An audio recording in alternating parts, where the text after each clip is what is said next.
A Espanha versus Catalunha se desentende há séculos. Ambos os lados têm discurso de ódio um contra o outro, e esses motivos vão além de cultura, economia e história. Com os catalães ficando com um discurso separatista a cada ano que se passa, parece até uma realidade da independência dos espanhóis. E no vídeo de hoje, falaremos como essa rivalidade se moldou durante a história e quais as consequências que isso poderá levar.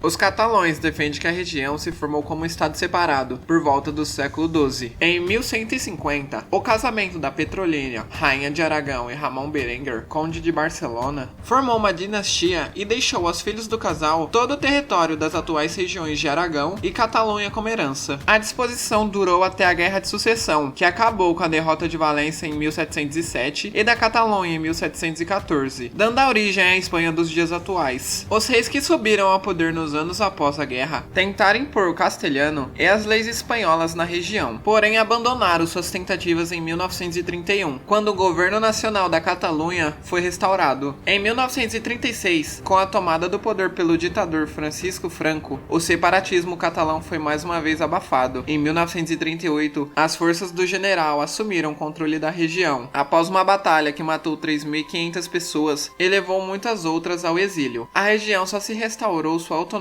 em 1977, com o retorno da democracia. O governo da Espanha aprovou o Estatuto da Autonomia da Catalunha em 2006. Segundo as novas leis, o governo regional teria mais poder sobre as decisões envolvendo cobrança de impostos, questões judiciais e imigração. Porém, em 2010, o decreto foi desafiado e suspenso pelo Tribunal Constitucional Nacional. Ainda assim, a região tem indiscutível autonomia dentro da política nacional, já que a Constituição espanhola, aprovada por 90% dos eleitores catalães em 1978, se refere à Catalunha como nacionalidade histórica, além de reconhecer seu direito à autonomia. Porém, a derrota de 2010, somada à crise econômica que atingiu a Espanha, foi mais do que suficiente para reforçar a causa separatista. O movimento pela separação da Catalunha tem ficado mais radical nos últimos anos. Apesar de ser um desejo antigo, é no século XXI que observamos uma grande mobilização por parte da classe política e da população em promover a independência catalã. Em 2006, os políticos daquela região conseguiram aprovar o Estatuto da Autonomia que trazia o termo nação. Esse estatuto seria contestado pelo Tribunal Constitucional Espanhol, que declarava que alguns de seus artigos eram inconstitucionais. Mais tarde, várias cidades começaram a promover consultas populares sobre a independência catalã. Isso animou a população e os políticos a realizarem um referendo sobre a independência da região. Diante dos protestos do governo central espanhol, o governo catalão mudou o status de referendo para consulta popular. Em 2014, embora proibido pelo governo central, milhares de pessoas foram às urnas e confirmaram que desejavam um Estado catalão independente. Com o sucesso dessa consulta, em 1º de outubro de 2017, foi realizado outro referendo que contou com a participação de 42% do eleitorado. O Tribunal Constitucional Espanhol considerou essa ação ilegal e o presidente do governo mandou a polícia confiscar e fechar vários postos de votação. Infelizmente, várias ações violentas por parte das forças policiais foram registradas. Acredita-se que mais de 2 milhões de pessoas tenham votado e que 43% tenham escolhido a opção sim. Porém, esses números nunca puderam ser efetivamente verificados, pois carecem de respaldo oficial. Diante dos resultados da consulta popular, o presidente da Catalunha a declarou como um estado independente. No entanto, durante o mesmo discurso, afirmou que o efeito não seria imediato, pois era preciso mais tempo para fazer na região um país independente. Na época, nenhum país ou organismo internacional reconheceu a Catalunha como um estado soberano. O presidente do governo espanhol interveio na Catalunha de maneira imediata, suspendendo o parlamento local e convocando eleições. Vários dirigentes políticos foram presos pela realização ilegal de ato político, julgados e condenados à prisão em outubro de 2019. Por outro lado, alguns líderes deixaram a Catalunha alegando que não tinham garantias democráticas suficiente para um julgamento justo. A condenação dos políticos catalães geraram uma onda de protesto pela cidadania. A grande maioria dos estudos que analisa qual seria o impacto econômico da independência catalã mostram um cenário em que a Catalunha continua na União Europeia, ou pelo menos Espaço Econômico Europeu, que dá acesso ao mercado único. Mas a União Europeia já avisou que isso não acontecerá. Se a Catalunha se converter em um novo estado, terá que solicitar seu ingresso na instituição e cumprir todas as exigências rigorosas, um processo que leva anos. O governo catalão acredita que a União Europeia não aplicará na prática esse discurso, embora não fazê-lo abrisse um precedente para outras regiões que também poderiam iniciar um processo separatista, como Baviera alemã e a Lombardia italiana. A saída do bloco também representaria um baque na área científica, já que empresas e universidades não poderiam participar de programas de pesquisa europeus. O governo catalão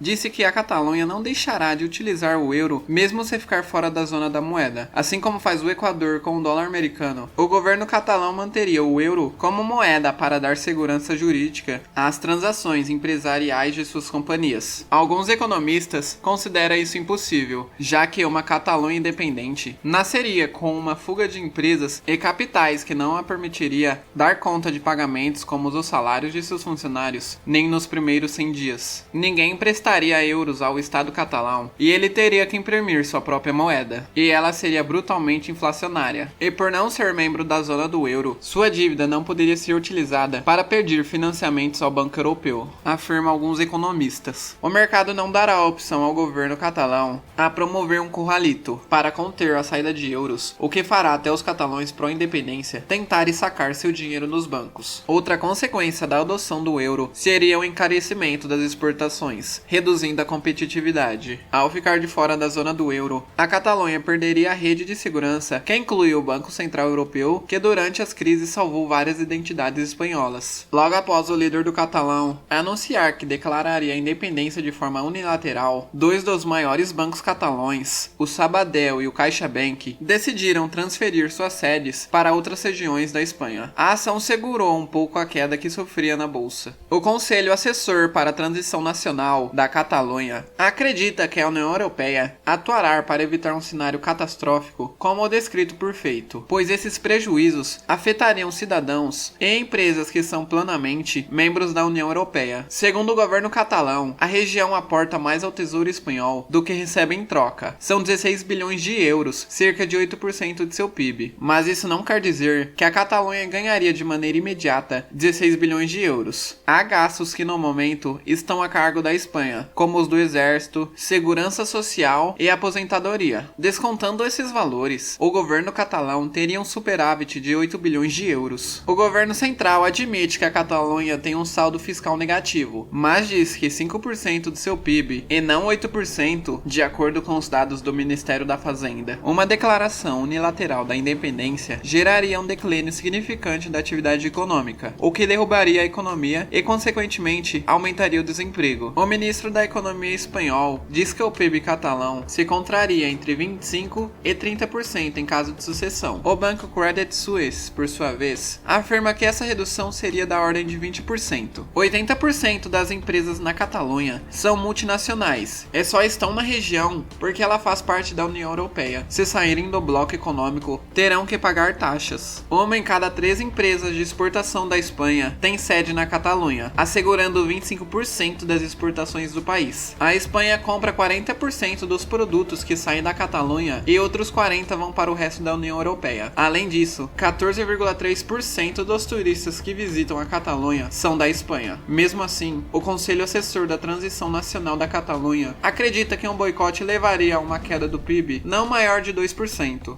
Os problemas para a Espanha também aconteceriam. A Espanha ainda não se recuperou completamente da grave crise econômica que atravessou por quase uma década. Há cerca de 4 milhões de desempregados e sem os catalães, o número cairia para 3,4 milhões. Com a secessão, o país perderia sua região mais rica. Em 2016, a Catalunha registrou um PIB recorde de 2,20 bilhões de euros. A independência custaria à Espanha a perda de 19% de seu PIB e de 18,4% de suas empresas, resultando em um estado mais pobre. O PIB per capita também cairia para 23,50 euros. A Catalunha é uma região que tem investido muito em pesquisa e inovação e já desenvolveu indústrias pioneiras na Espanha. Das mais de 100 mil publicações científicas produzidas por universidades espanholas entre 2006 e 2015, 25% saíram da Catalunha. Madrid vem em segunda com 19%. Barcelona ocupa o 5º lugar, no ranking de startups na Europa. A independência também levaria a Espanha a perder seu principal porto no mar Mediterrâneo, o de Barcelona. A verdade é que essa rivalidade não tem um vencedor. Ambos perderiam muito com o separatismo, mas quando há o sentimento de paixão, a razão se perde. O nacionalismo crescente ao longo dos anos cegou os dois lados com questões fundamentais, onde ambos são grandes exatamente por sua harmonia um com o outro. Muito obrigado se você assistiu o vídeo até aqui. Se você gostou do conteúdo, deixa o like e se inscreva.